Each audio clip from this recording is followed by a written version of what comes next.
and Honorable Peter Imwatok, who are members of the County Assembly of Nairobi and also members of the Disaster Response Committee, gave us 200 liters of cooking oil, 470 kilograms of rice. The Honorable Senator Amida Kibwana gave us 400 kilograms of red beans and 200 kgs of sugar. Then we have Honorable Abbas Khalif, who is also an ODM elected MCA representing South Sea, gave us 1,400 bales of maize flour. Then we have the Honorable Senator Christola Sige, who gave us 25 kilograms of rice and 25 kilograms of beans. The Honorable Esther Pasaris, 300 foam mattresses and 20 pieces of sanitary towels. I think there were more than that. 20 packs, right? 6 months, yes. Yes. Then the Honorable 48. The Honorable Tim Wanyonyi, who has just joined us, gave us 50 bales of maize flour. The office of the party leader at Capitol Hill, those who work there, the staff of Raila Odinga at Capitol Hill gave us 3 bales of unga. The chairperson of this disaster response committee, Senator Eddie Okech, gave us Kenya shillings 300,000. And you will remember that the SG of the Red Cross told us that the highest priority in terms of the needs of the displaced persons was resources for them to be able to seek alternative shelter. Honorable Nasra also added us 80,000 in cash, 150 Kenya shillings in cash from Honorable Peter Imwatok. Honorable Mishi Mboko, MP, Kenya shillings 50,000. The Honorable Catherine Omanyo, the women rep of Busia, 250 kilograms of sugar, 100 kilograms of soap, 100 kilograms of cooking oil, 100 kilograms of maize flour, and 20 dozen toilet paper. The Nairobi County Assembly leadership, who are represented here by the majority leader and the majority whip, Honorable Ogeto, gave us 100 mattresses, 120 blankets, 300 kgs of sugar, and Honorable Maurice Ochieng, who is the chair of the Health Committee in the Nairobi County Assembly, is here, the MCA Mountain View. He has just brought us 10 bales of maize flour. The members of parliament from Nairobi, as we had announced earlier, including the Honorable Tim Wanyonyi, who's here, contributed 2.5 million shillings for the initial visit to both Embakasi South and to Mathare, and also the food that was sent to the MP for, is it Kamkunji? No. Starehe, yes. The MP for Starehe got one lorry of flour, Honorable Mwago. Then we have received a donation from Peter Wandera, who's here. He ran for MCA in Dagoretti South, and he has given us 3 bales of maize flour. Now, I want to say on behalf of the Central Committee of the party that as appreciation, we will be considering issuing certificates of appreciation. ODM always appreciates its members when they come out as strongly as they have. And in fact, in the history of this party, as far as I can remember, that certificate has only been issued once. And I will say it was issued to the Honorable Member of Parliament for Mathare. So all these people will be joining that very gracious list. And I want to take this opportunity to urge members of the party from across the country. This national office is a receiving center. So if you look at the names on this list, and I don't mean to beat our own trumpet as Nairobians, but you can see it is very heavy with contributions and donations from people in the party from Nairobi. So we want to be very clear that we have had a conversation with Honorable Raila Odinga, the party leader, and he wants these donations now to be mobilized at county branch level, that we will be ranking the counties regarding how much, depending on how much they have given us. As we have just read these names and the contributions out, Nairobi is by far the leading county in terms of donations to this very wonderful cause, followed by Migori and Mombasa County, where Mishi Mboko comes from. So we want to urge the other counties that now this food distribution or food donations will be mobilized through the ODM county offices. And we want to see convoys being flagged off from all these other counties. We want to see a convoy from Homa Bay, a convoy from Kilifi, another one from Kakamega. This headquarters is a receiving center and a distribution center. So we will be letting you know how that goes. But so far we are very grateful for everyone who has donated towards this very noble cause. At this particular juncture, allow me to welcome the chairperson of the Disaster Response Committee, who is also going to touch on the next steps in terms of the distribution network. And then you will be welcome to see the donations you have received. We are very open and transparent. We have encouraged in-kind donations, and that is why you will see our stores continue to be full with some of these items that we have read out here. Honorable Ketch, you can now take over. Thank you.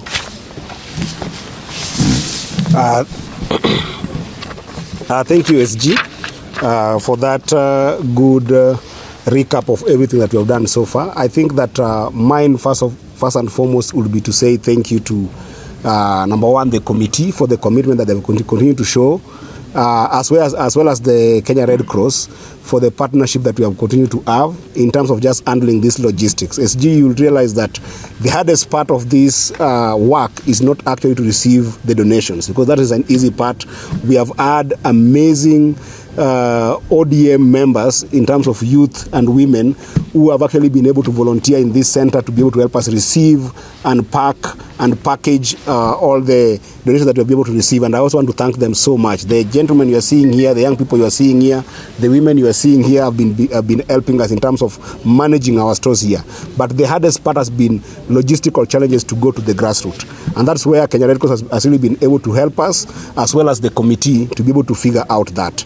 And one of the reasons why we are devolving the reception of different donations to different offices in the grassroots, the ODM offices in the grassroots, is because we are realizing that our stores are actually small, and we cannot be able to sustain holding food here for long, and also just holding other donations alongside.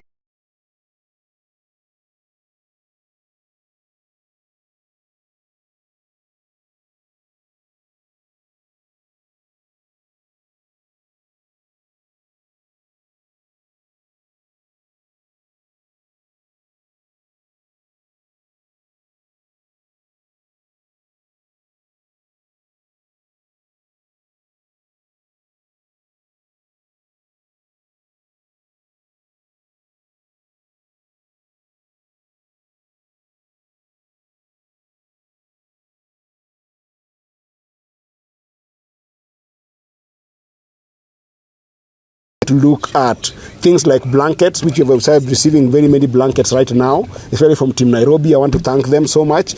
And also just anything that can be able to help people with shelter. This is our biggest appeal right now, that as we go to the second phase of distribution, people might be able to respond with more of non-food items that are going towards helping with shelter. And for the next 1 week, we are focusing mostly into the western region.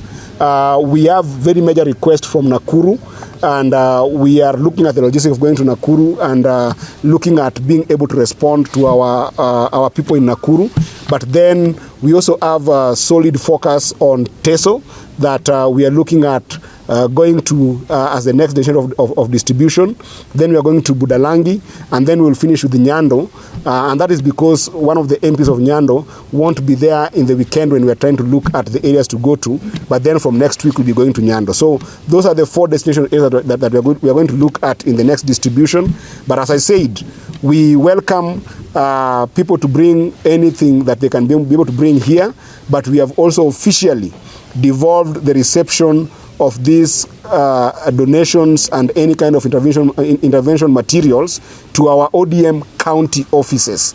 And those county offices, we are charging, especially where our governors are, we are charging our governors and the chairs of our party, ODM, in those regions to take charge. Our committee will be coordinating with them. But for those counties that we don't have our governors, the point persons there become our chairperson of the county. So it's not in the constituencies, but it is in the counties, and we'll be coordinating with them. Thank you so much. Yeah. Unless there's any question. Okay. Yeah.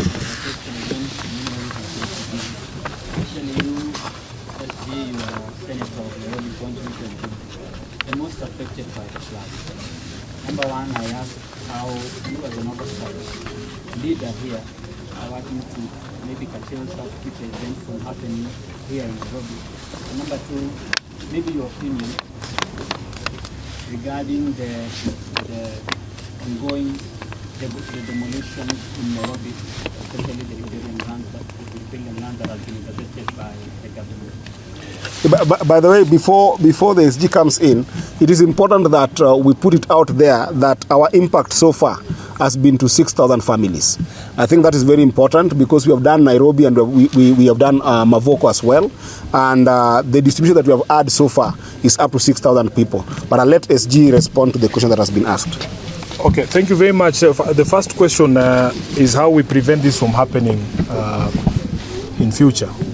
We want to say that nothing beats preparedness. We must be prepared for these things because you can see even the forecast is that these rains will continue, and because of changing climatic patterns, we expect that the weather events that used to be extreme, that were stretched out, maybe would happen once in 20, 50 years, are now happening with greater regularity.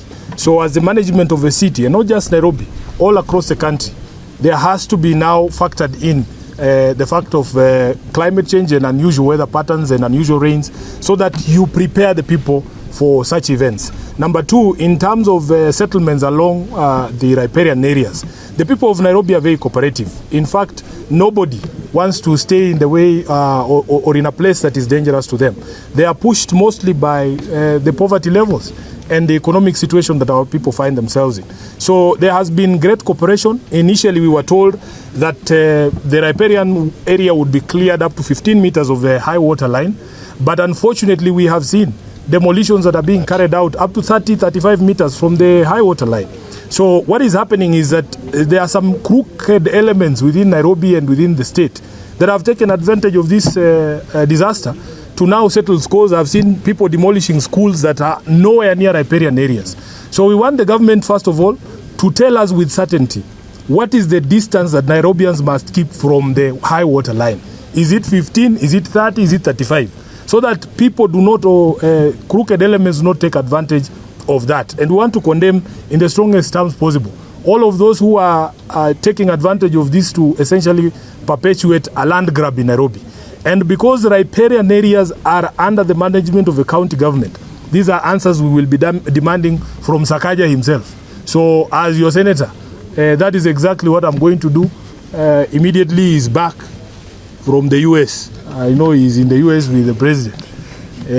After he has visited Atlanta and the other nice places, we want him to come back to Mathare and tell us where the riparian lands are. Sawa sawa, swali ingine. And I think I wanted to emphasize also that as a party in this intervention, we seriously hold the view that protecting riparian land cannot overshadow the idea of survival for those people who are there.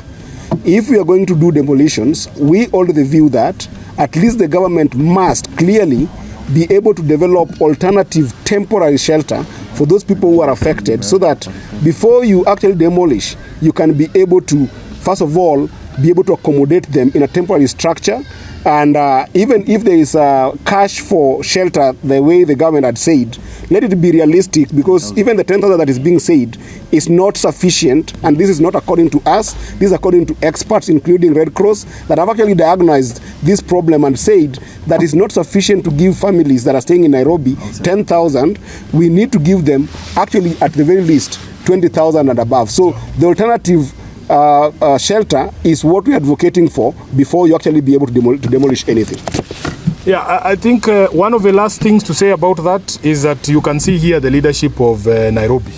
You can see MCAs drawn from various constituencies, wards. The member of parliament is from Westlands is here. We can confirm that up to today, the 10,000 shillings that was promised by William Ruto has not arrived for our people. I think it was part of the money that was used to hire that private jet to go to the US. Any other question? Yes, Sydney. Now that you mentioned that private jet. No. Can you focus now? On food, focus on food. Yeah, the focus is there. Do you believe that some of the contingency team that has gone there, that money could be used? Sydney, I want you to focus on the work that brought us here. Is there any other question other than Sydney's question on it? Another question. Yes. This is not to water down the noble cause that ODM is doing to the flood victims, but this is in regard to issues of About? Resources, the sharing of it. There has been a new glamour for a one man, one vote, one shilling. So I don't know if it's something that one you ask Gachagua. Don't ask us. What do you make of such? What I know as a senator is that counties continue to suffer. And in fact, some of the criticism that has been directed to counties in their response is that the law requires them to set aside 2%.